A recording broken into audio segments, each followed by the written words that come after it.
재판 소원 제도를 법사위원이신 우리 서영교 위원님과 박은정 위원님 두 분이 주관하면서 대부분의 더불어민주당 법사위원들이 공동 주최에 참여를 한 가운데 이렇게 이 법조계에서 명망 높으신 학계와 또 변호사 그리고 현직에 계신 분들까지 실력이 쟁쟁한 분들이 다 모이셨습니다. 감사드리고요. 또 언론이 이렇게 뜨겁게 관심을 주셔서 무척 다행이라 생각합니다. 역시 우리 이 서영교 박은정 의원님의 풀파워가 맨파워가 확 보이는군요. 감사합니다. 네. 감사합니다.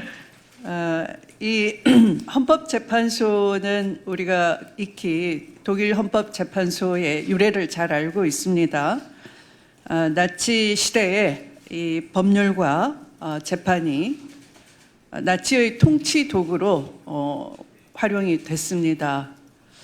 이 법치를 빙자한 심각한 생명권 침해까지 자행이 됐던 것이죠.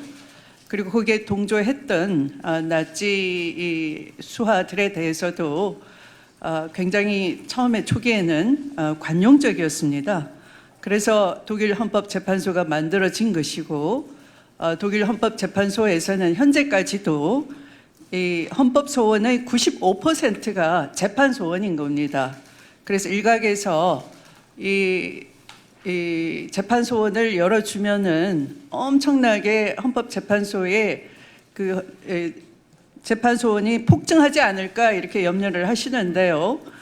독일 헌법재판소가 그것으로 인해서 마비됐거나 뭐 염려가 있다 이런 소리는 아직 못 들어봤기 때문에 미리 우려를 안 하셔도 될 것 같습니다. 우리는 1987년 60항쟁으로 대통령 직선제를 골간으로 하는 현행의 헌법을 획득했습니다. 그때 이 헌법재판소 제도가 안착을 하게 된 것이고요. 그 당시 헌법재판소에서 이 헌법소원의 대상으로 안타깝게도 판결만 제외한 것도 사실은 당시에 현업에 종사하고 있었던 저를 포함해서 저도 당시 초임 판사였습니다. 내부에 많은 토론이 있었는데요. 대체로 분위기는 판결은 건드리지 마라 이런 그 반대 여론이 압도적이었기 때문에 이 판결이 헌법소송의 대상에서 제외됐던 것입니다. 그런데 그 유래를 살펴보면 독일에서 바로 재판 때문에 이 기본권 침해가 됐다는 반성적인 통찰에서부터 헌법재판소가 탄생이 됐기 때문에 우리는 알맹이 그러니까 앙꼬를 뺀 것이라 할 수 있는 것이죠. 그래서 이제 앙꼬를 집어넣어야지만 헌법재판제도, 헌법재판소의 기능이 오히려 존중받을 수 있다 생각되고요.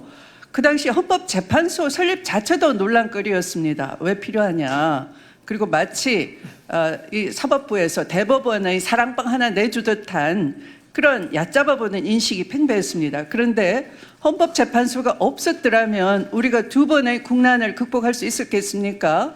첫 번째는 촛불혁명으로 박근혜 대통령의 국정농단을 극복할 수가 있었고요. 두 번째는 이 검찰 쿠데타를 통해서 대선 부정선거를 통해서 집권하고 영구 독재를 꿈꾸면서 친위 쿠데타를 일으켰던 윤석열의 군을 동원한 이 비상계엄 불법 내란도 헌법재판소가 없었더라면 우리는 극복하기가 어려웠을 것입니다.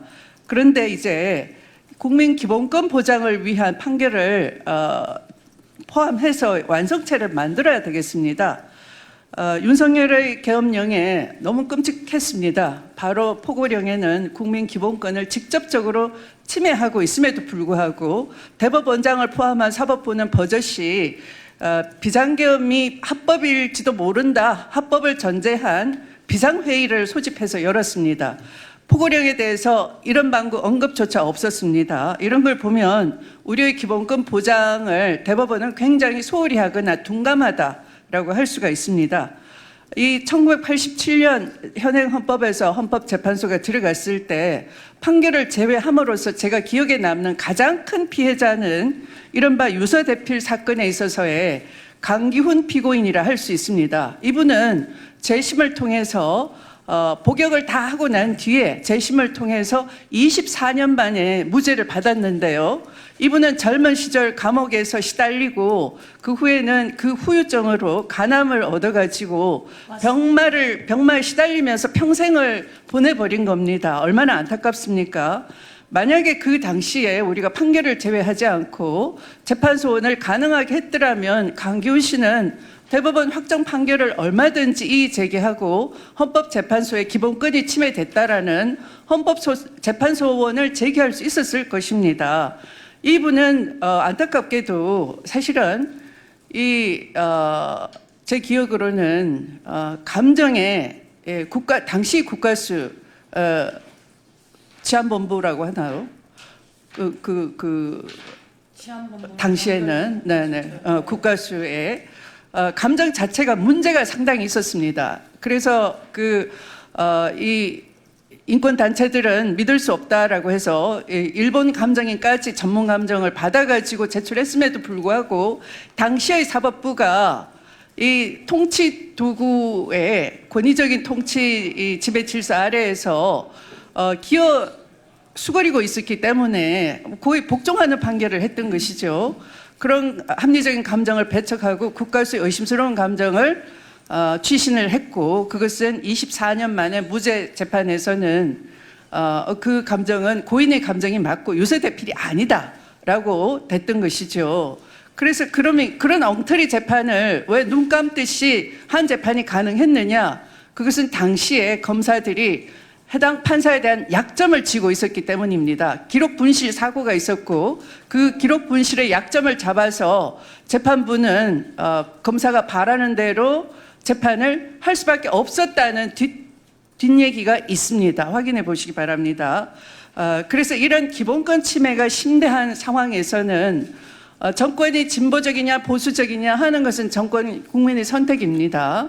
그러나 헌법재판소는 그 정치적 환경에 영향을 받지 않고 독립적으로 국민의 기본권을 보장할 수 있는 기본권 침해 시에 그 판결 자체가 만약에 정권의 통치 도구화 됐을 때 이것을 수정할 수 있는 힘과 권한을 가지고 있어야 되고, 그것이 진실로 우리가 이 헌법재판소 제도에 부합하는 완전체를 만드는 것이다, 저는 이렇게 생각하면서 오늘의 이 토론과 또 발제에 참여해 주신 여러분께 진심으로 감사를 드리고요.